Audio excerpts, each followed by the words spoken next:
আমি দেখতে পাচ্ছি একজন লিখেছেন, মুয়াজ্জিন ভুলে ফজরের নামাজের আজানে আসসালাতু খায়রুম মিনান নাওম বলতে ভুলে গেছেন। এভাবে আজান শেষ করার পর তার মনে পড়েছে। এ মুহূর্তে তার করণীয় কী এবং আজান পুনরায় দিতে হবে কিনা?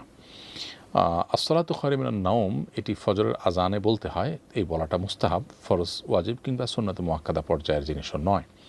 আসসালাতু খায়রুম মিনান নাওম মানে হলো যে ঘুমের চাইতে নামাজ উত্তম। যেহেতু এই সময় সবাই ঘুমিয়ে থাকে, সেজন্য সবাইকে নামাজের জন্য আহ্বান করা হয়। মুয়াজ্জিন সেই আহ্বানের জন্যই আসসালাতু খায়রুম মিনান নাওম বলে থাকেন।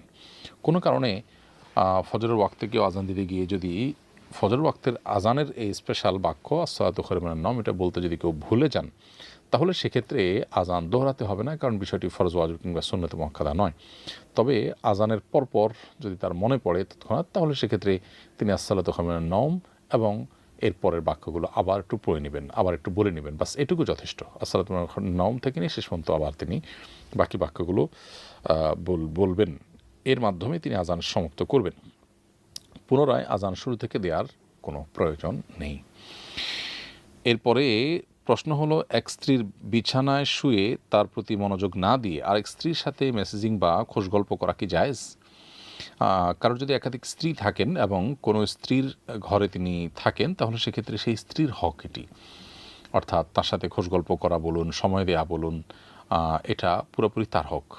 তার বিছানায় শুয়ে বা তার বাসায় থেকে তারই উপস্থিতিতে তার অন্য স্ত্রীর সাথে মেসেজ আদান প্রদান করা বা খোঁজ গল্প করা, এটা অবশ্যই অনুচিত কাজ।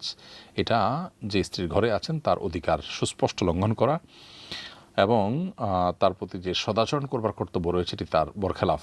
কোনো নারীর কাছে, কোনো স্ত্রীর কাছে এটা ভালো লাগার মতো বিষয় নয়। হ্যাঁ, একান্ত প্রয়োজনীয় কোনো মেসেজ আদান প্রদান করার দরকার হলে সেটা ভিন্ন বিষয়, কিন্তু খোঁজ গল্প বা স্বামী স্ত্রী সুলভ যে মেসেজ আদান প্রদান, সেটা আসলে কোনো স্ত্রীর পাশে থেকে আরেকজনকে করা সুস্পষ্টভাবে তার প্রতি অবিচার।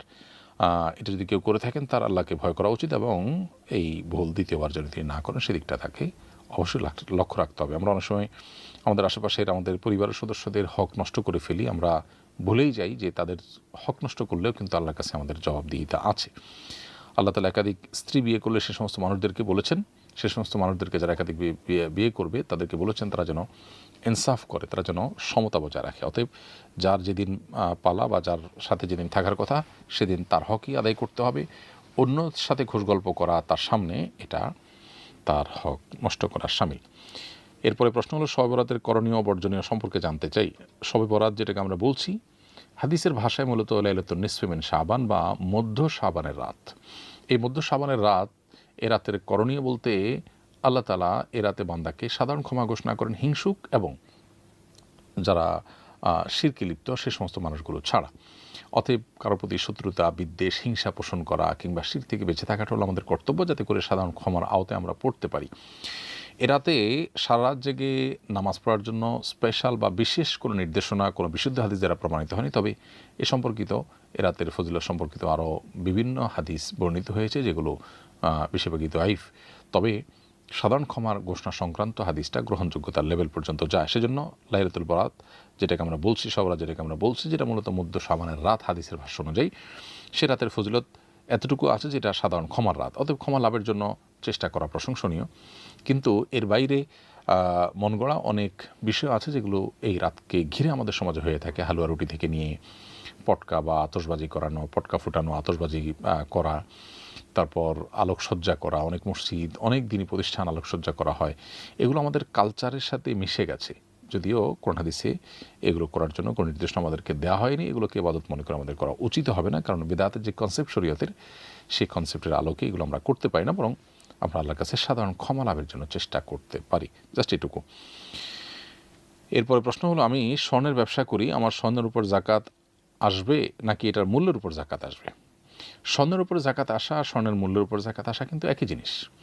ধরুন আপনার স্বর্ণ আছে 10 ভরি বা 20 ভরি, যেটাই থাকুক না কেন, এই স্বর্ণের 2.5% আপনাকে জাকাত দিতে হবে। এখন 20 ভরির 2.5% কতটুকু হয়? আপনি ততটুকু স্বর্ণ আলাদা করে যদি জাকাত দিয়ে দেন, গরিবকে দিয়ে দেন, স্বর্ণটা আদায় হয়ে যাবে।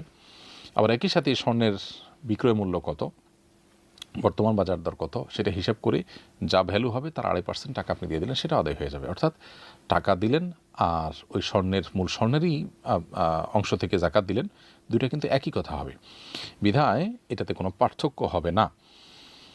তবে স্বর্ণ রূপার পাশাপাশি স্বর্ণের পাশাপাশি রূপার পাশাপাশি বেচার জন্য রেখেছেন এমন কোনো জিনিস যদি আপনার কাছে থাকে, যেমন ব্যবসার মাল, যেগুলো ব্যবসার পণ্য আপনি ব্যবসার উদ্দেশ্যে যেটি নিয়েছেন কিনেছেন, এরকম জিনিসপত্র থাকলে সেগুলো এবং স্বর্ণ রূপা সবগুলোর মূল্য ধরে সবগুলোর উপর থেকে 2.5% জাকাত দিতে হবে।